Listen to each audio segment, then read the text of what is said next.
दोस्तों, अगर अभी तक आपने हमारे चैनल को सब्सक्राइब नहीं किया है तो JEE NEET 12th 11th exam की तैयारी के लिए सब्सक्राइब कीजिए हमारे चैनल को, दबाइए बेल आइकन को। दोस्तों, JEE NEET class 12th class 11th examination के कंप्लीट कोर्सेज के लिए फॉलो कीजिए हमें अनअकैडमी के लर्निंग ऐप पे। सर्च कीजिए प्रदीप शर्मा या डिस्क्रिप्शन में दिए गए लिंक से अनअकैडमी की लर्निंग ऐप पे आप हमारे कोर्सेज हिंदी और इंग्लिश दोनों लैंग्वेज में फॉलो कर सकते हैं।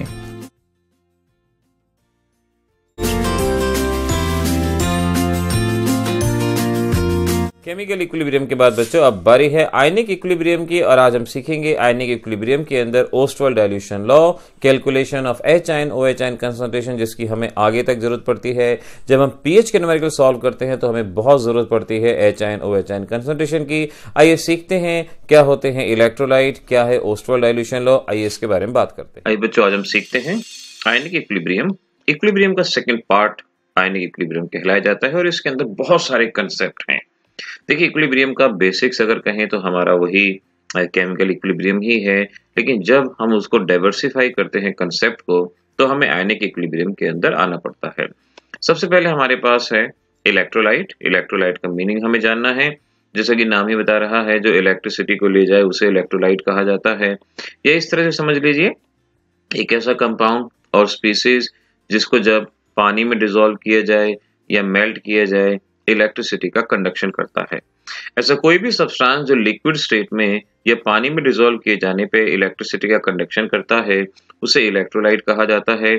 जैसे NaCl, अगर NaCl सॉलिड की बात करूं तो क्योंकि यहाँ पे फ्री मूविंग आयन नहीं होते, ये इलेक्ट्रिसिटी को कंडक्ट नहीं करता, ये बहुत मामूली सा कंडक्ट करता है। लेकिन अगर मैं NaCl को पानी में डिसॉल्व कर देता हूँ, एक्वस बना देता हूँ, तो पानी में जाते ही ये आयंस की फॉर्म में टूटता है और ये आयन इलेक्ट्रिसिटी का कंडक्शन करते हैं। तो एक ऐसा सब्सटेंस जो पानी में डालने पर आयंस की फॉर्म में टूट जाए और वो आयन इलेक्ट्रिसिटी का कंडक्शन करें तो इसे हम इलेक्ट्रोलाइट के नाम से पहचानते हैं। तो अगर आपसे पूछा जाए इलेक्ट्रिसिटी के कंडक्शन का कारण क्या हुआ, कॉज क्या हुआ, तो आपका जवाब होगा फ्री मूविंग आयंस। आयन का फ्री मूविंग होना। देखो, आयंस तो सॉलिड में भी होते हैं लेकिन वो फ्री मूविंग नहीं होते। जब उनको मेल्ट स्टेट में लिया जाता है, पानी में डाला जाता है, डिसॉल्व किया जाता है, तब वो फ्री मूविंग होते हैं, इधर से उधर घूमते हैं और इलेक्ट्रोलाइट का कंडक्शन करते हैं। So what is the cause of conduction of electricity by the electrolyte? Now you have the answer, it is due to the presence of free moving ion. Electrolyte बच्चों हम जनरली लेते हैं तीन तरह के, strong electrolyte, weak electrolyte and very weak electrolyte. Strong electrolyte वो हैं जो पानी में डालते ही ऑलमोस्ट 100% आयंस के अंदर टूट जाते हैं। तो हम ये कहते हैं which dissociate completely into ion. जैसे आपके पास NaCl है, जैसे ही आपने इसको पानी के अंदर डाला ये पूरी तरह से आयंस के अंदर टूट गया, तो इसे हमने स्ट्रॉन्ग इलेक्ट्रोलाइट का नाम किया, ये स्ट्रॉन्ग इलेक्ट्रोलाइट है। ऐसे ही आपके पास KCl है, पानी के अंदर डाला पूरी तरह से ये आयनाइज हो गया, आयन में टूट गया, तो इसे भी आप स्ट्रॉन्ग इलेक्ट्रोलाइट का ही नाम देंगे। वीक इलेक्ट्रोलाइट में कहते हैं जो इनकम्प्लीट आयनाइजेशन होते हैं, जो पूरी तरह से आयंस में नहीं टूटते। जैसे NH4OH है, अगर आप पानी के अंदर डालेंगे तो ये पूरी तरह से आयंस में नहीं टूटेगा, कुछ परसेंट टूट जाएगा, कंप्लीट डिसोसिएशन नहीं होगा, आयनाइजेशन नहीं होगा। और ऐसे ही एसिटिक एसिड है, जब आप इसको पानी में डालेंगे तो ये 100% आयनाइज नहीं होगा, कुछ ही हद तक आयनाइज होगा, पूरी तरह से नहीं टूटेगा। तो स्ट्रॉन्ग इलेक्ट्रोलाइट जो पूरी तरह से आयंस में टूट गए और वीक इलेक्ट्रोलाइट जो पूरी तरह से नहीं टूटे। एक्चुअल में ये स्ट्रॉन्ग और वीक का कंसेप्ट एक रिलेटिव कंसेप्ट होता है। सपोज देखो, एक इलेक्ट्रोलाइट 80% टूट गया, एक इलेक्ट्रोलाइट 70% टूटा, तो स्ट्रॉन्ग कौन हुआ? 80 वाला, और वीक कौन सा हुआ? 70 वाला।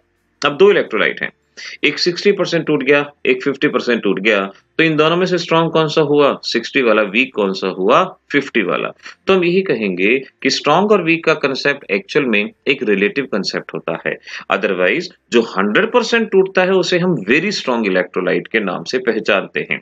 अब बारी है वेरी वीक इलेक्ट्रोलाइट की। तो वेरी वीक इलेक्ट्रोलाइट वो हैं जो 1 से लेके 2% तक आयनाइज होते हैं, जो 1 से लेके 2% ही टूटते हैं, बहुत कम टूटते हैं। एक्चुअल में कहा जाए तो चाहे एसिटिक एसिड हो या कोई भी कार्बोक्सिलिक एसिड एसिड हो, ये वेरी वीक इलेक्ट्रोलाइट की कैटेगरी में शामिल होते हैं। लेकिन आपकी बुक में वेरी वीक इलेक्ट्रोलाइट शब्द मेंशन नहीं होता। आपकी बुक में 2 ही शब्द मेंशन होते हैं, स्ट्रॉन्ग और वीक। अदरवाइज मैंने 4 तरह के बताए। वेरी वीक जो 100% टूट गए, स्ट्रॉन्ग जो 1 से ज्यादा डिसोसिएट हुए, वीक जो पहले से कम आयनाइज हुए, और वेरी वीक जो सिर्फ 1 से लेकर 2% तक टूटते हैं, उन्हें वेरी वीक। मैं कहूंगा कार्बोक्सिलिक एसिड्स को आप यहाँ पर याद रखिएगा। फिर बारी आती है डिग्री ऑफ आयनाइजेशन। देखो मैं ना कई बार 2 शब्द इस्तेमाल कर रहा हूं, आयनाइजेशन, डिसोसिएशन। आपके लेवल पे दोनों को हम सेम ही मान सकते हैं, जरा सा फर्क होता है। अभी बताऊंगा कि क्या फर्क होता है आयनाइजेशन और डिसोसिएशन। अगर आपके लेवल पे डिग्री ऑफ आयनाइजेशन आता है, एक ही बात है, डिग्री ऑफ डिसोसिएशन आता है, एक ही बात है, कोई खास फर्क नहीं है। तो आयनाइजेशन या डिग्री ऑफ आयनाइजेशन को हम अल्फा से रिप्रेजेंट करते हैं। तो इसका मतलब है 1 मोल में से कितना मोल टूटा, fraction of molecule which undergo dissociation out of 1 मोल। अगर आपके पास 1 मोल सब्सटेंस है और 1 मोल में से वहां पर सपोज 0.5 मोल डिसोसिएट हो जाता है, तो डिग्री ऑफ आयनाइजेशन होगी 0.5। सो फ्रैक्शन डिसोसिएटेड आउट ऑफ 1 मोल। अगर आपको परसेंटेज डिसोसिएशन निकालना है या परसेंटेज आयनाइजेशन निकालना है, तो आप समझ सकते हैं अल्फा इंटू 100, ये परसेंटेज आयनाइजेशन यहाँ पर बन जाएगा। तो अल्फा को बहुत गौर से याद रखना कि 1 मोल में से कितना टूटता है, और अगर परसेंटेज निकालनी है तो आप इसको मल्टीप्लाई करेंगे 100 के साथ। तो ये शुरुआती डेफिनेशन क्लियर रहे। अब बात करते हैं आयनाइजेशन और डिसोसिएशन में क्या फर्क होता है, जरा एक बार जानते हैं। देखिए नाउ, आयनाइजेशन का मतलब होता है splitting of A molecule into ion. Suppose आपके पास HCl है, HCl एक कोवेलेंट कंपाउंड है, आयन में नहीं टूटा, आपने इसको पानी में डाला, ये आयन के अंदर टूट गया। तो पहले यहाँ पर आयन नहीं थे, पोलर जरूर था, नेगेटिव पॉजिटिव चार्ज था, लेकिन आयंस में टूटा हुआ नहीं था। जब आपने इसको पानी में डाला, ये आयंस में टूट गया। इस फिनोमिना को हम क्या नाम देंगे, इसे हम आयोनाइजेशन के नाम से पहचानेंगे। तो जब कोई मॉलिक्यूल आयंस के फॉर्म में टूटता है। अब एक दूसरा एग्जांपल लीजिएगा, दूसरा एग्जांपल ना, ये है NaCl, एक आयनिक कंपाउंड है। आयनिक कंपाउंड के बारे में अगर आप इस बात को नहीं जानते तो याद रखिएगा, दे एग्जिस्ट एज आयंस, वो आयंस की फॉर्म में एग्जिस्ट करते हैं। अब आपके पास NaCl एक आयनिक कंपाउंड है, पहले ही आयन के फॉर्म में है, तो जो आयन के फॉर्म में ऑलरेडी है उसका आयनाइजेशन तो हो नहीं सकता। अब आप अगर इसमें पानी डालेंगे, पानी, तो पानी इन दोनों के बीच में आएगा, पानी इन दोनों के बीच में आएगा और इन आयंस को ये सेपरेट करेगा, इन्हें दूर ले जाएगा, डिस्टेंट इनको लेके जाएगा। तो जब आयंस सेपरेट होते हैं उसे डिसोसिएशन के नाम से पहचानते हैं, उसे डिसोसिएशन कहा जाता है। तो आयंस में टूटना, आयंस का बनना आयनाइजेशन, और पानी डालने पे उन आयंस का दूर हो जाना डिसोसिएशन। HCl में आयन बने आयनाइजेशन, और अब मैं इसमें पानी डाल दूं, ये दूर होते चले जाएंगे, तो उसे हम क्या कहते हैं, डिसोसिएशन। तो ये फर्क होता है आयनाइजेशन और डिसोसिएशन के अंदर, तो इस फर्क को याद रखिएगा। Dissociation means separation of ion और आयनाइजेशन मीन्स हुआ स्प्लिटिंग ऑफ आयन। इस बात को यहाँ से आपको याद रखना है। तो बच्चों अब ये बातें आपको यहाँ से याद होंगी, ठीक है। चलिए आगे बढ़ते हैं। अब है आपका Ostwald dilution law.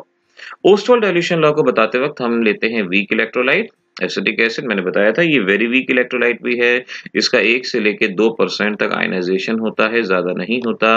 Very weak electrolyte हम यहाँ पर इस तरह से हमने इसको ले लिया।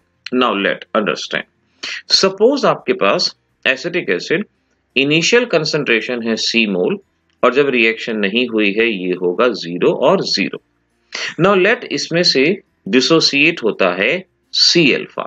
अब देखो C अल्फा मैंने क्यों लिखा, अल्फा मैंने अभी क्या बताया था, 1 मोल में से कितना टूटता है वो होता है alpha. From 1 mole fraction dissociated alpha, और इनिशियल मोल कितने हैं C, तो C मोल में से कितना टूटेगा C अल्फा। तो C में से टूटा C अल्फा, 1 से मिलता है 1 CH3CO नेगेटिव, तो C अल्फा से कितना मिलेगा C अल्फा, 1 से मिलता है 1 H पॉजिटिव, C अल्फा से कितना मिलेगा C अल्फा।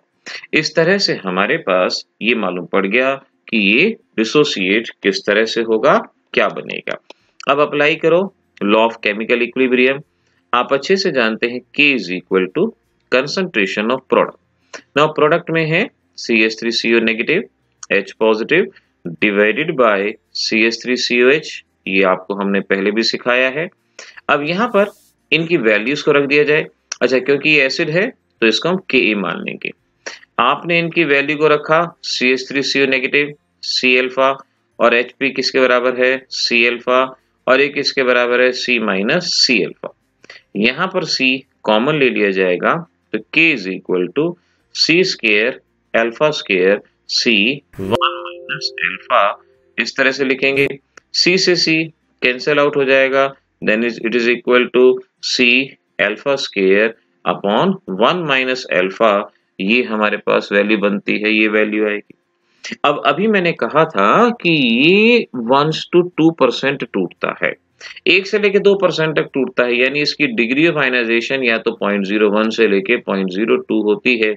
अब खुद देखो 1 के सामने 0.01 और 0.02 एक बहुत कम वैल्यू है, और 1 के सामने हम अल्फा को नेग्लेक्ट कर सकते हैं।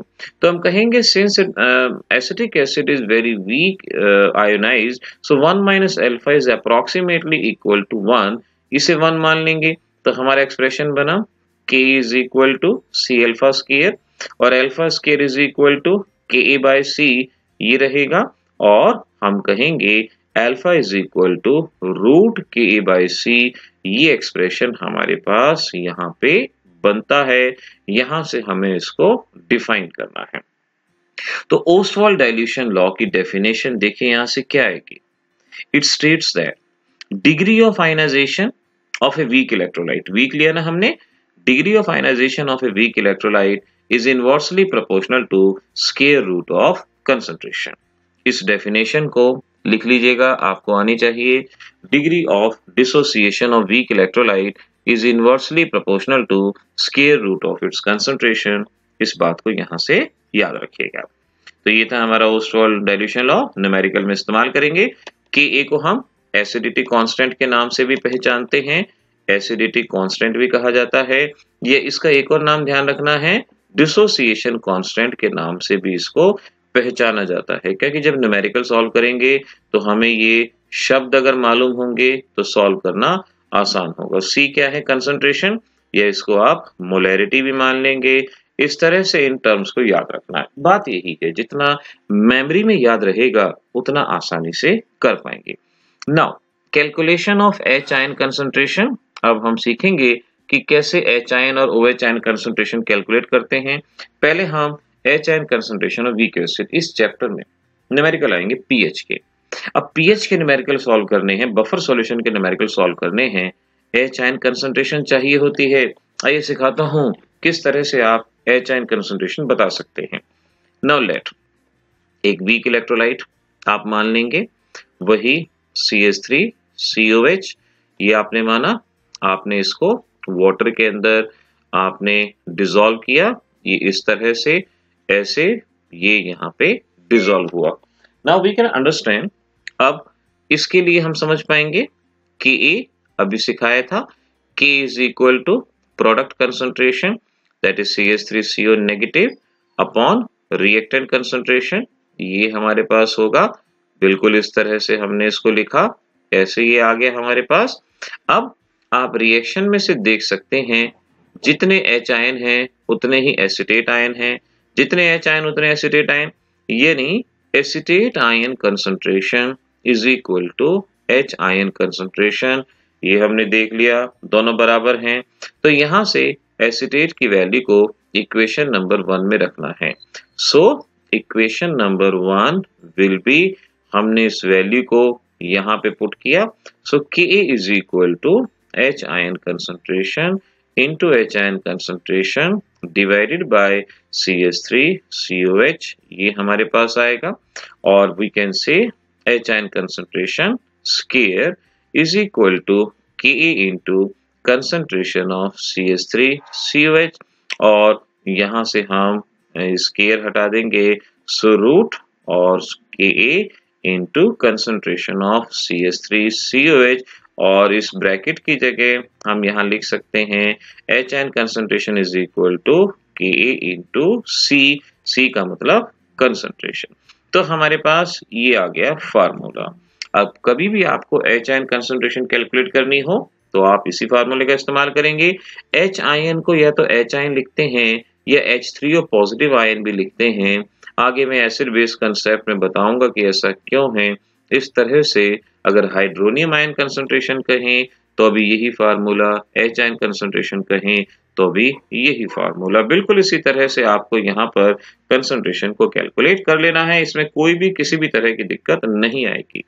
अब देखिए calculation of OH ion concentration, अब ये भी कोई बड़ी बात नहीं है।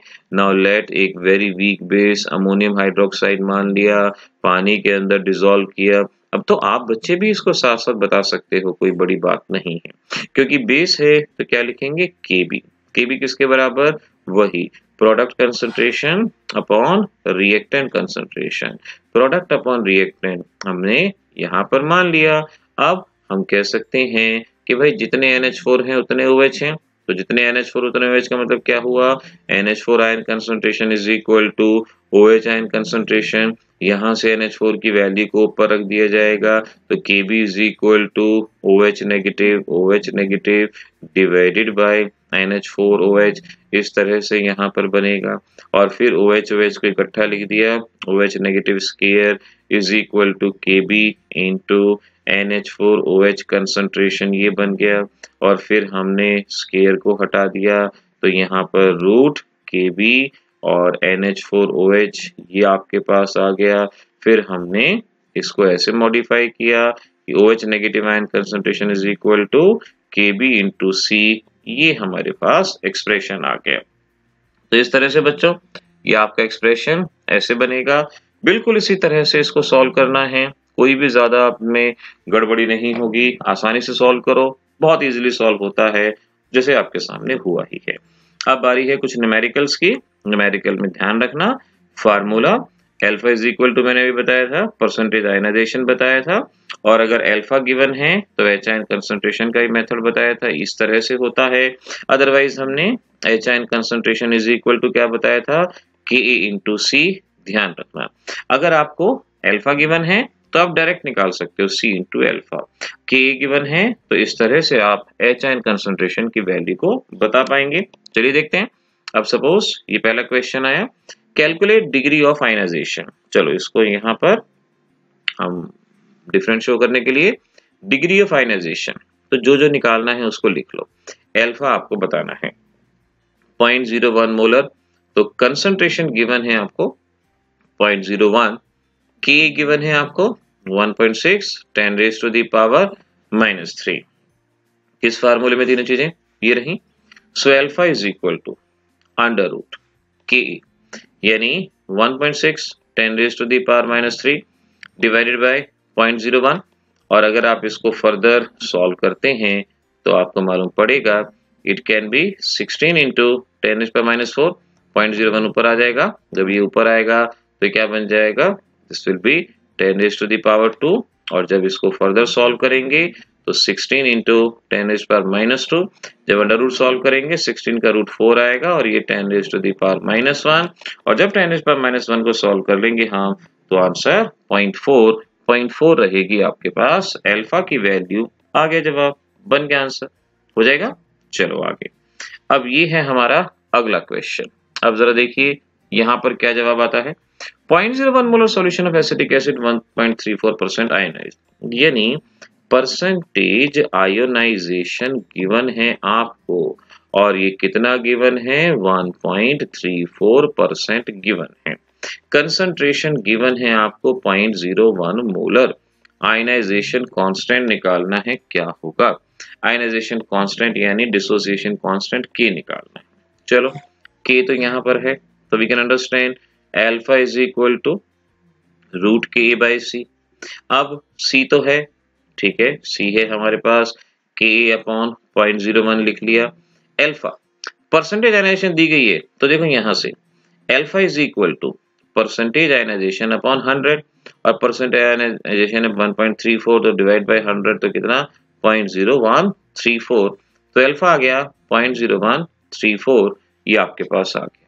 अब सॉल्व करना है, इधर का स्क्वायर आप मान लीजिए इधर का स्क्वायर कर दीजिए इंटू 0.0134, इधर का स्क्वायर करेंगे तो वहां का अंडर रूट हट जाएगा 0.01 जो कि इधर आ जाएगा। सो 0.01 इंटू 0.0134 इंटू 0.0134 और ये सॉल्व करने के बाद आपका जवाब आ जाएगा 1.80 इंटू 10⁻⁻6। आ गया जवाब, देखो हो गया। कई बार आप रूट देख के घबरा जाते हैं तो रूट देख के भी उसको सॉल्व करने के और मेथड होते हैं, बस अपनाइए उन मेथड को और सॉल्व कीजिएगा। अब बच्चों इस क्वेश्चन पे ध्यान दो, calculate concentration of H ion. ठीक है, जो जो देता जाए वो आप लिखते जाओ जिससे आसानी रहती है। 0.2 मोलर कंसंट्रेशन है आपके पास 0.2 मोलर सॉल्यूशन की। Given that dissociation constant Ka given है 2.5 इंटू 10⁻⁻19। मैंने बताया था एच आयन कंसंट्रेशन, इसका एक तो मैंने अभी आपको फार्मूला सॉल्व करवाया था, this is equal to under root Ka into C. और अगर आपको अल्फा दिया जाता तो डायरेक्ट, तो आपके पास दो मेथड है, या तो पहले अल्फा निकालो या वैल्यू पुट करो, या आप इस फार्मूले से सॉल्व करो। हम यहाँ से हमें इसको सॉल्व करना है, तो we can say H ion concentration is equal to root Ka into C. और अब इनकी वैल्यूज को आपने पुट करना है, तो रूट Ka ये 2.5 इंटू 10⁻⁻9, कंसंट्रेशन है 0.2, और इसको सॉल्व करके हम लिख सकते हैं ऐसे 2.5 इंटू 2 10⁻⁻10।